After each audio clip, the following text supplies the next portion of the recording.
ಈ ಆಯುರ್ವೇದದ ಬಗ್ಗೆ ಈ ಒಂದು ಸಮ್ಮೇಳನದಲ್ಲಿ ಪ್ರತಿಯೊಬ್ಬರಿಗೂ ಆಯುರ್ವೇದದ ಬಗ್ಗೆ ಒಂದು ಆರೋಗ್ಯ ಕಾಪಾಡ್ಕೋಬೇಕಾದ್ರೆ ಬಹುಶಃ ಪ್ರತಿಯೊಬ್ಬರು ಇವತ್ತು ಪಂಚಕರ್ಮದಲ್ಲಿ ಎಷ್ಟೋ ಆಯುಷ್ಯ ವೃದ್ಧಿಯನ್ನು ಮಾಡ್ತಕ್ಕಂಥ ಕಾರ್ಯಗಳನ್ನು ಮಾಡ್ತಕ್ಕಂಥದ್ದು. ಈ ಒಂದು ಆಯುರ್ವೇದದಿಂದ ಪ್ರತಿಯೊಬ್ಬರಿಗೂ ರೋಗ ಬರದಂತೆ ಆಯುಷ್ಯ ಹೆಚ್ಚಿಗೆ ಮಾಡುವಂಥ ಕಾರ್ಯಗಳಾಗತಕ್ಕಂಥದ್ದು.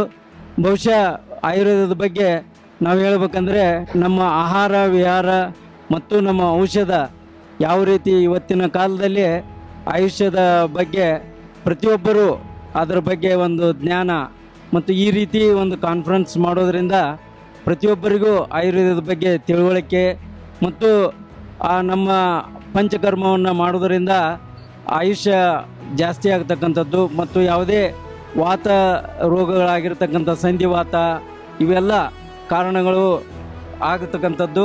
ಅದಕ್ಕೆ ಪ್ರತಿಯೊಬ್ಬರು ಈ ಎಲ್ಲ ಜನರಿಗೂ ಮುಟ್ಟುವಂಥ ಈ ಆಯುರ್ವೇದವನ್ನು ಪ್ರತಿಯೊಬ್ಬರು ಪಾಲನೆಯನ್ನು ಮಾಡೋದರಿಂದ ಅವರ ಒಂದು ಜೀವನದಲ್ಲಿ ಆಯುಷ್ಯ ವೃದ್ಧಿಯಾಗಿ ಯಾವುದೇ ಸೈಡ್ ಎಫೆಕ್ಟ್ಸ್ ಇಲ್ಲದೆ ಇವನ್ನು ಆ ಒಂದು ಆಯುಷ್ಯವನ್ನು ವೃದ್ಧಿ ಮಾಡ್ತಕ್ಕಂಥ ಕಾರ್ಯ ಆಗ್ತಕ್ಕಂಥದ್ದು.